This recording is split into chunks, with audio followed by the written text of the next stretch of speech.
What's up, guys? Knowledge of Health here. Just want to give a market overview. All right, let's see what's been going on lately. Well, the big news is there was a rate cut yesterday.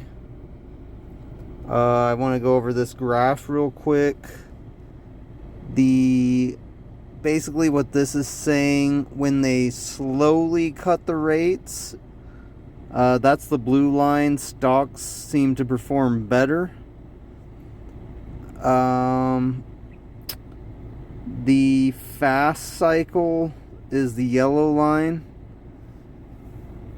I saw another article about 70% of the time it still is up a year later, but the faster rate cuts seem to not be as great for the stocks. So they did 50 basis points, which is a fast rate cut. It sounds like they're going to be doing faster rate cuts. Now, the past performance isn't always going to be the future performance, so really we don't know. If we could perfectly predict the market, we'd all be like millionaires and billionaires. So really the truth is no one knows, but this is a little bit of an indicator. I feel the faster rate cut like they're heading in is going to not be quite as good as for the stocks. So there's kind of like a lot of uncertainty right now. No one really knows. No one would really know anyway, but what they're basically trying to do in simple terms is, the reason they've raised the rates was because inflation was so high. The inflation has cooled off this year, but now the jobs numbers aren't looking good. So the lowering the rates is it's like their attempt to help the job numbers. So it's kind of them balancing jobs between inflation and kind of doing a balancing act. In any matter, the government just prints way too much money. What happens is, the more supply there is of something, and this is just basic economics, the less it's worth. So the dollar is programmed to go down. This year inflation has been, I believe, around 2.5%. So the value of the dollar has gone down about 2.5%. And for the Federal Reserve, that's really good, because it's been way higher.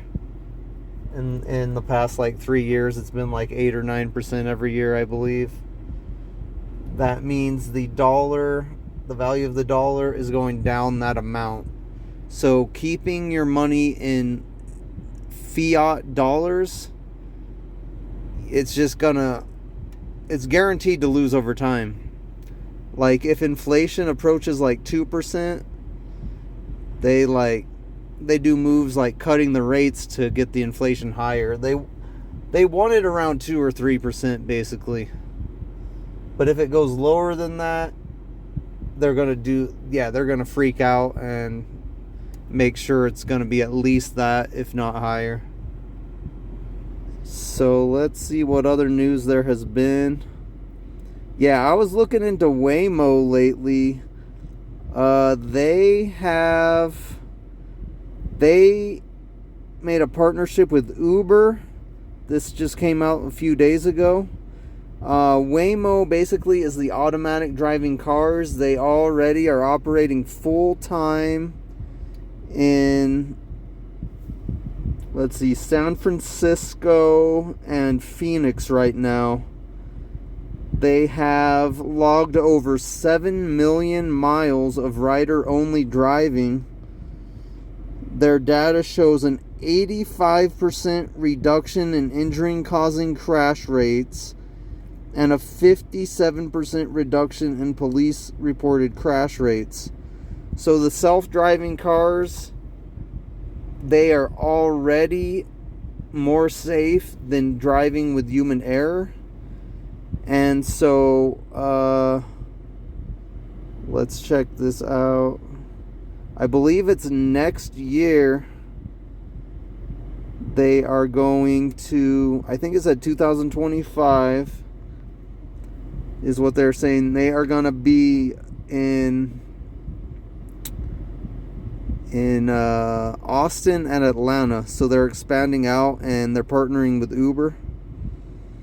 So what I was looking at is,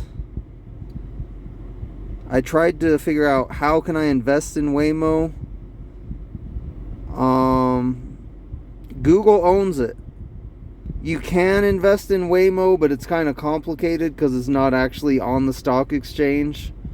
So it's a whole different process. So I feel like, yeah, Google's the way to go for that, maybe. So I said, does Google increase if Waymo is successful? Yes. Google's parent company Alphabet benefits from Waymo's success. Waymo is a driverless car company that is owned by Alphabet. Waymo's success has led to increased rides, expansion of territory, and investment from Alphabet, which is Google. So yeah, they're moving into freeways in Los Angeles. I know they're operating full-time for a while now in San Francisco and Phoenix. Let's see. I think there was some other thing yeah, here's some little stats. 84% fewer airbag deployment crashes, 73% fewer injury-causing crashes. Waymo has driven over 20 billion miles in real-world and simulated driving.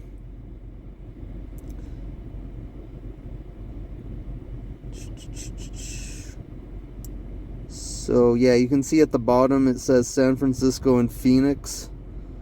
So basically, guys, like in probably like 5 to 10 years, all ride sharing, it's gonna be driverless, and it's gonna make a ton of money because they're not having to pay drivers. So I will be looking to invest into Google. Here's what happened. I missed a good buy opportunity on Google. Let's bring up the chart here.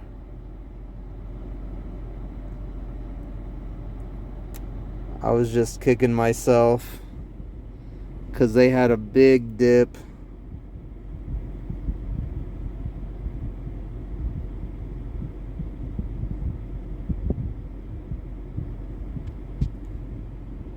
And I do have a little bit of shares in Google already. But so you can see, hold on a second.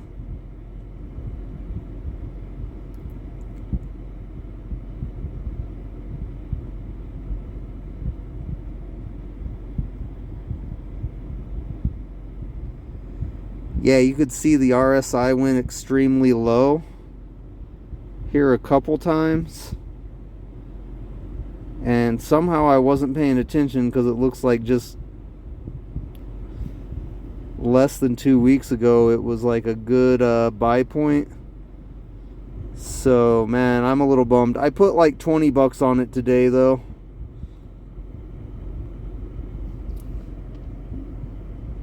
Let's see.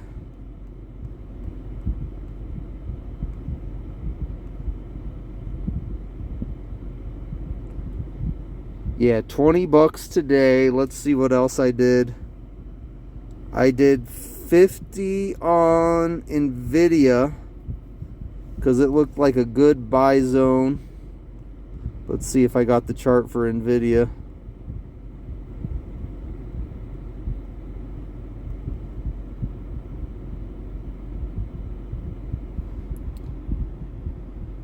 Yeah, I think I took this picture earlier around when I bought it. So you could see the RSI worked off, and then now it's going above the 5-day average there. The RSI was below 50. It's going up. It looks like it's headed up.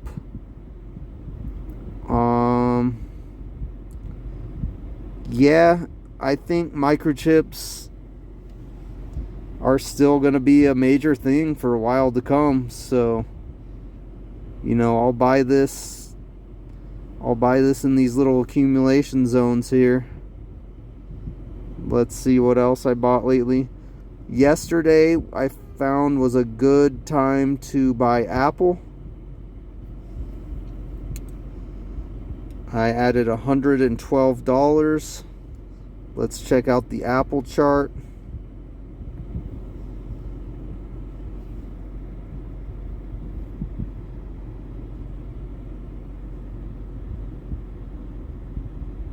Yeah, I bought it around that 222. It's 228 now. Let's see. 221 I bought it at 221.08. I sold a share of X, which is steel.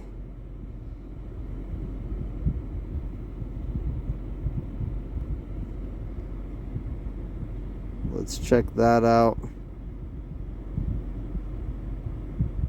So I just trimmed one share. I believe that was around the 37 range. Yeah, 37.12. Just trimmed one share there because I was in some profits, and it looks like about a zone it hit before.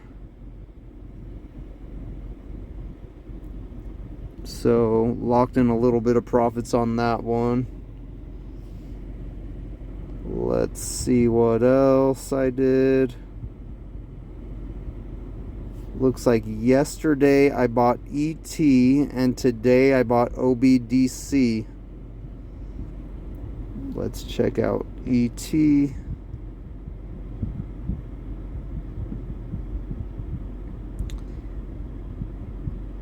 Yeah, it kind of just looks like a buy zone. Let's see, it's 16.17. It's energy and pipelines. It pays a good dividend. It just seems like a solid one for me.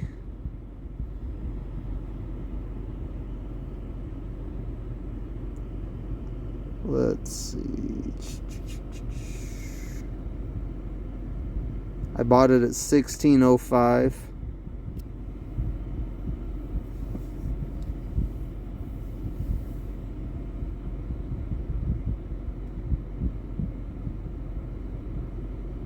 Alright.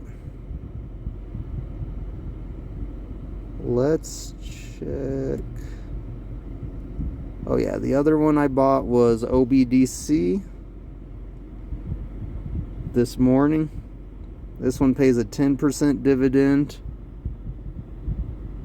You can see it's kind of like a good little accumulation zone. And back to Apple, the reason I'm big on that stock's been doing really well. I know Warren Buffett sold a bunch of shares earlier this year, but it's still his largest position by far. And if you look at people in America, like, seems like 70% of people or something have an iPhone. So, I mean, over time, it seems like a no-brainer.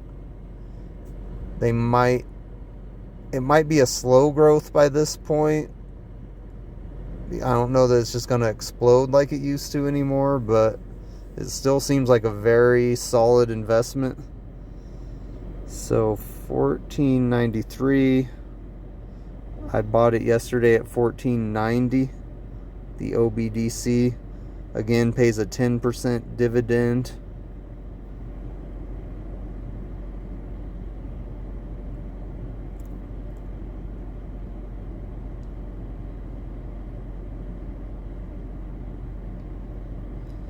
Stocks on my radar. Let's see. O Realty. It's kind of worked off its high RSI. It's under the 50. So I'm going to keep an eye on that. And Raytheon, this is like a war stock similar to Lockheed Martin.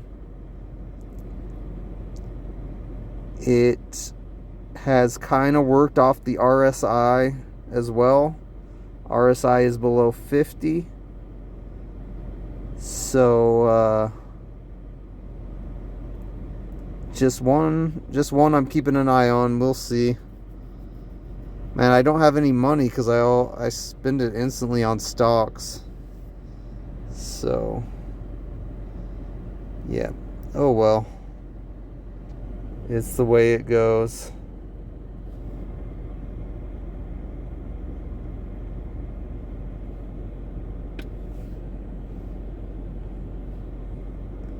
Bitcoin is up.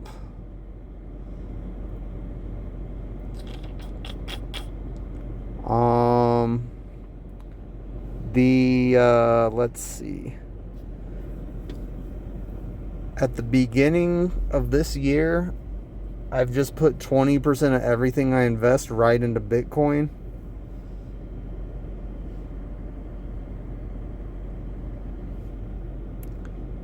So what happened was BlackRock released a white paper the other day.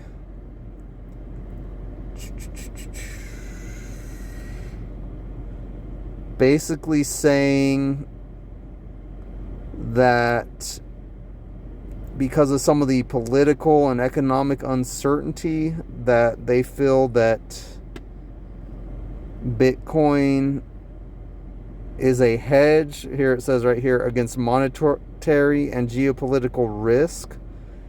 BlackRock is the world's largest asset manager. They said it's a unique diversifier. So, and I think the rate cut helped that as well. So, yeah, it's rallying a little bit. And there's one other thing. Trump bought a hamburger with Bitcoin today, so that's kind of cool.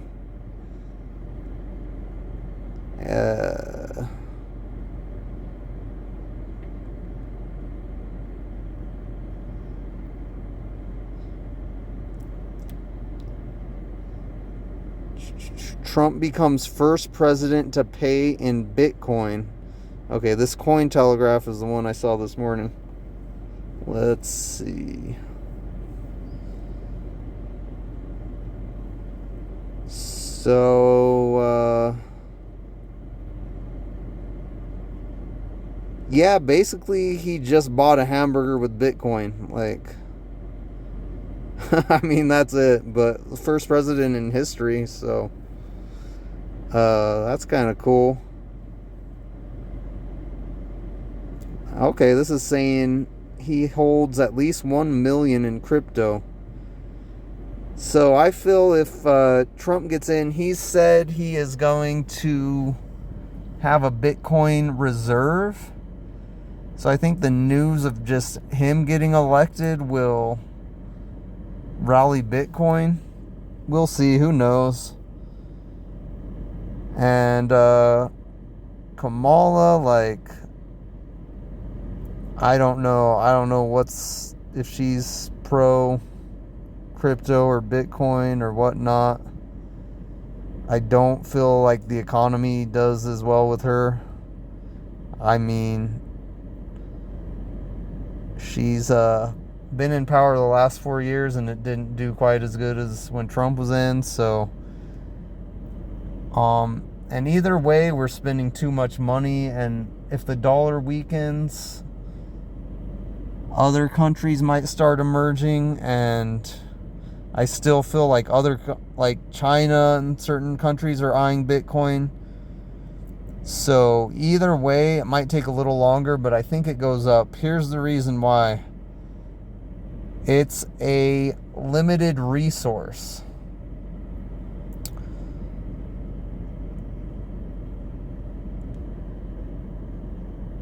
There's only going to be 21 million ever created, where fiat money is just printed incessantly. So here's some things that make Bitcoin relevant.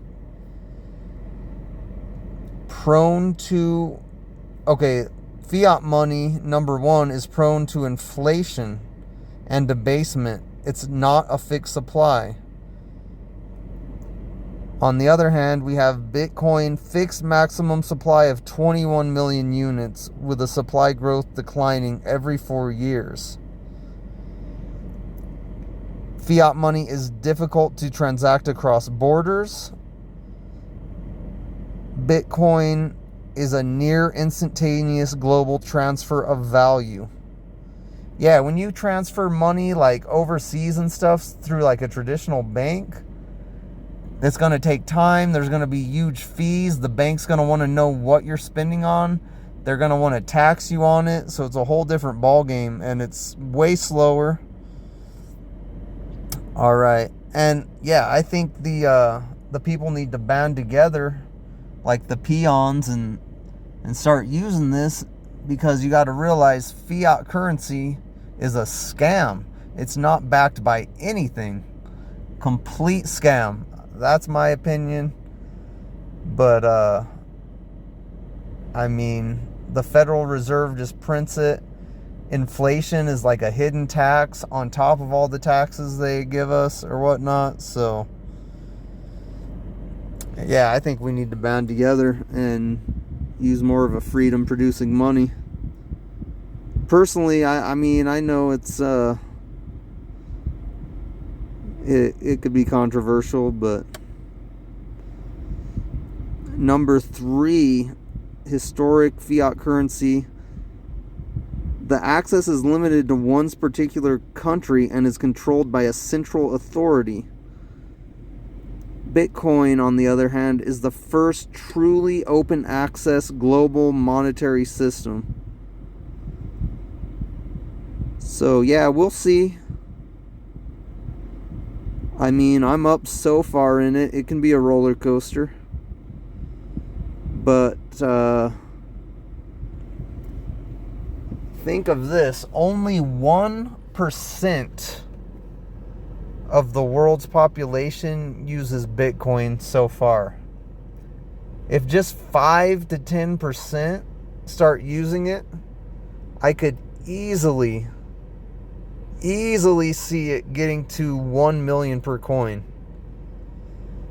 Now it might take about another 10 years. We'll see. Who knows? All right. Now for my little thought of the week. Watch what's going into your mind. You guys can't just be listening to anything, watching any TV. I don't even, like, this year I've kind of drifted away from watching any TV. A lot of it is programming. They even call it TV programming, or you're watching a program. There's only a few families, 2 or 3 families, that own all the news channels, all the stations. So there's an agenda behind all of it. And if it's pumping maybe negative thoughts, curses, curse words, sexual thoughts, what you think about, you become. Also, be very careful about what type of music you listen to. It should be uplifting, and the lyrics do matter. If it's all just about doing drugs and hoes and this and that, you might not think it's going to affect you, but little by little, it's like a seed in your mind, and your thoughts are going to become actions. Also, think about what you're thinking about. Filter your thoughts. We cannot control our thoughts. We can't control thoughts from coming in, but we can control what thoughts we entertain. We can take thoughts captive. The Bible says, take every thought captive. So, obviously, God knows there's going to be evil, negative thoughts that come that we need to take captive. And, having the thoughts not the sin, but entertaining it, that's a dangerous ground, because then you head towards that with your actions, slowly but surely. And I had one other thought. Oh man, I was gonna say something else and it just slipped out of my mind. But yeah. Definitely watch your thoughts. Man, I had something else I was gonna say. Hold on a second. What was it? Yeah. Also, just with growing financially and investing in assets, a lot of your friends or family might not be about that. So you gotta watch. You can't just accept everything they say. What we're programmed to be is consumers, not producers. We gotta create, not just consume all the time. And consuming can be endlessly scrolling TikTok or Facebook or Twitter. We're just consuming, we're not creating. It can be just fast food. It could be, the wrong, dirty type of websites. It could be drugs. A lot of people are just consumers. Think about this. Say with the Apple stock. If you're more concerned with getting the latest iPhone, you have to have the latest iPhone, but you're not even invested in Apple, there's something wrong. The system is extracting money from you, but you're not making any money at all. So, it's just something to think about. Everyone's involved in the stock market. They're either profiting from it or they're paying into it. One or the other. I don't know. I don't know anyone that's not involved in the stock market if you look at the products they use. In one way or the other, whether it's the car or the electricity in their house or... there's a myriad of things, that we all use. Maybe they use Google or whatever to search for stuff. Maybe they use Uber on like a New Year's Eve. They've been drinking or whatever. Flip from paying into it to, hey, I'm gonna make money off of this.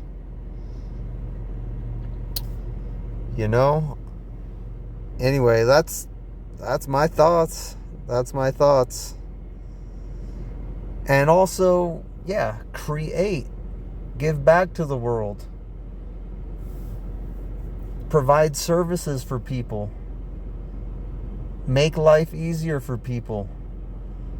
That's what I'm trying to do here by assessing the markets, just breaking it down and making it simple for people. So that, hey, I can invest in some of these companies, spread it out, and give it some time. And it's almost a guarantee you're going to be profitable. Stocks go up over 70% of the time. Get some of the big name, magnificent 7 types of stocks. Google, Apple, Tesla.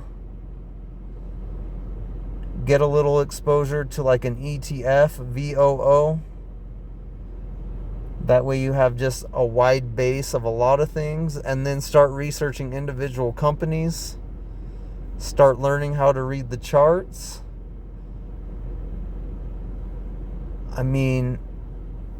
It's almost simple. It's not easy, but it is simple. Just take it one day at a time. Maybe all you got is like $10 a week, $5 a week that you can put into stocks. Start where you can. You got to start. You don't got to get it perfect, but you got to get it started.